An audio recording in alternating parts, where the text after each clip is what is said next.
One Shot, Episode 2. The Harrow House Incident. A brutal chill clung to the October air as Sarah Mitchell stood outside Harrow House, clutching her coat tighter around her. The large, crumbling manor had been abandoned for as long as she could remember, yet it seemed to loom over the small village of Duncombe with an uncanny presence. No one ventured near the place, not since the tragedy 20 years ago. But Sarah, freshly home from university, had a newfound curiosity about the estate. Legend had it that the previous owners had died under mysterious circumstances, though no one ever talked about it in detail. The villagers claimed the house was cursed, but Sarah had always dismissed those stories as nonsense. Still, there was something about Harrow House that had always intrigued her, and with her best friends Amy and Tom in tow, she felt confident that tonight she'd get some answers. "I don't know why you're so obsessed with this place," Amy muttered as they pushed through the iron gate, which creaked ominously.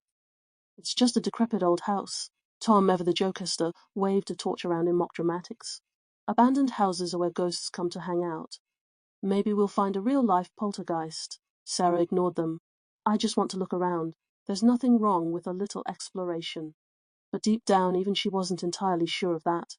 For as long as she could remember, she'd had nightmares about Harrow House. Vivid dreams of wandering its decaying halls, hearing whispers behind the walls, feeling cold hands brushing against her skin.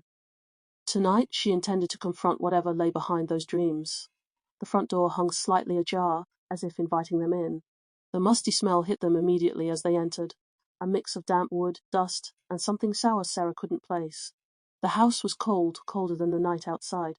The hairs on her neck prickled, but she pressed on, leading the way through the grand foyer.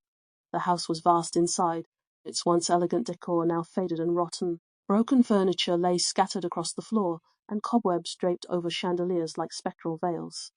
But there was something about the silence that unnerved her. The house felt too still, as if waiting for something. "Let's check upstairs," Sarah suggested, her voice quieter than she'd intended. She didn't want to admit it, but the place was getting to her. They climbed the grand staircase, their footsteps echoing unnervingly. The upper floor was worse than the ground level, the wallpaper peeling, and the floorboards creaking underfoot. Sarah's heart raced as they wandered the corridor. Something felt wrong, like they weren't alone. They stopped in front of a door that was slightly ajar, and Tom, of course, was the first to push it open. The room inside was dim, lit only by the pale light of the moon filtering through the grime-covered windows. It was a bedroom, or at least it had been once.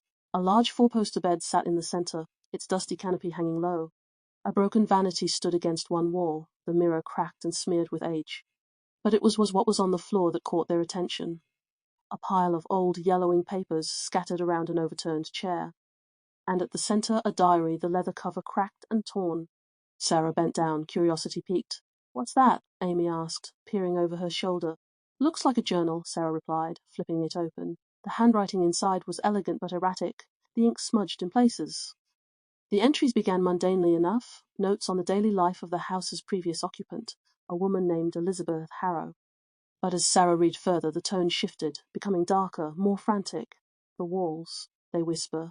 "I can hear them at night calling me. I try to ignore it, but it's getting louder. Something is in this house watching me. I can feel it. Creepy," Tom muttered, looking uneasy for once. Sarah kept reading, unable to stop. The entries became more disturbing. "They're inside the walls. I see them now, shadows moving in the corners. But no one believes me. No one hears them but me. They're coming. I can't stay here any more." The final entry was scribbled hastily, the handwriting jagged and broken. "I was wrong. It's not the house. It's not the shadows. It's us. It's been us all along. We are the curse. What the hell does that mean?" Amy whispered, stepping back as if the book itself was cursed.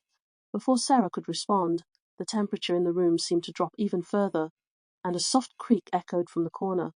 They all froze. The door to a wardrobe, long thought broken, slowly swung open, revealing nothing but darkness within.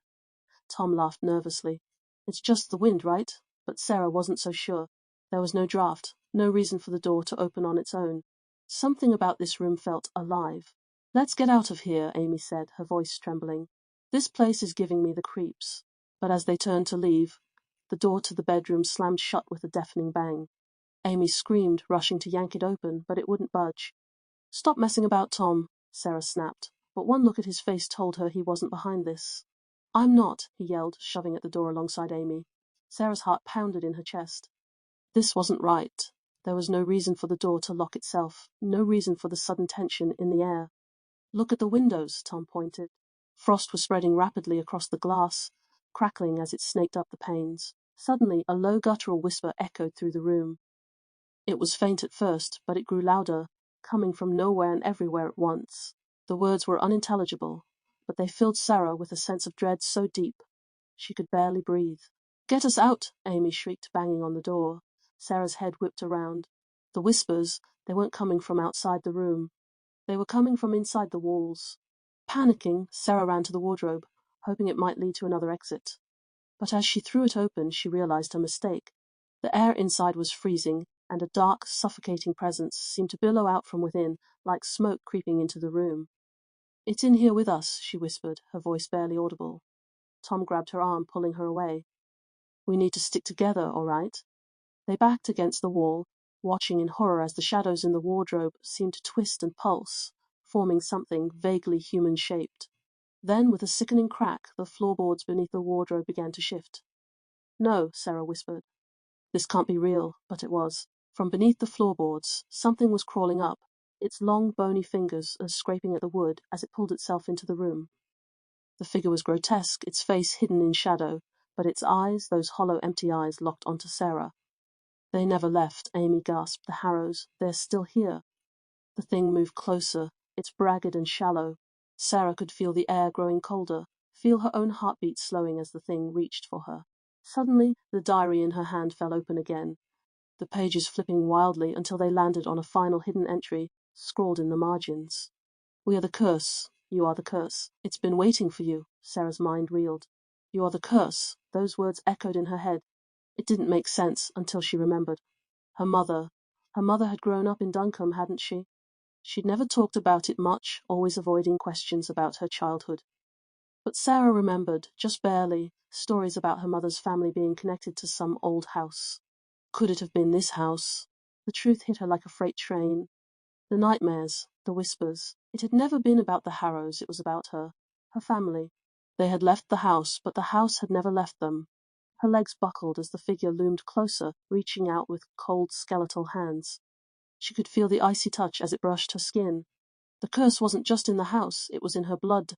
In a last-ditch effort, Sarah screamed and lunged at the diary, throwing it into the wardrobe.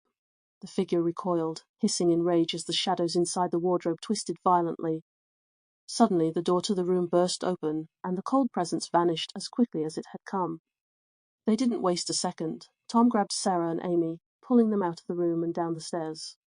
They didn't stop running until they were out of the house, the front door slamming shut behind them with a final, resounding thud. They stood outside, gasping for air, the cold night wrapping around them. The house stood silent, as if nothing had happened. But Sarah knew better now. Harrow House had called them there for a reason. As they stumbled away, she glanced back at the looming manor, a chill settling deep in her bones. She might have left, but she knew one thing for certain. You can't outrun what's already inside you.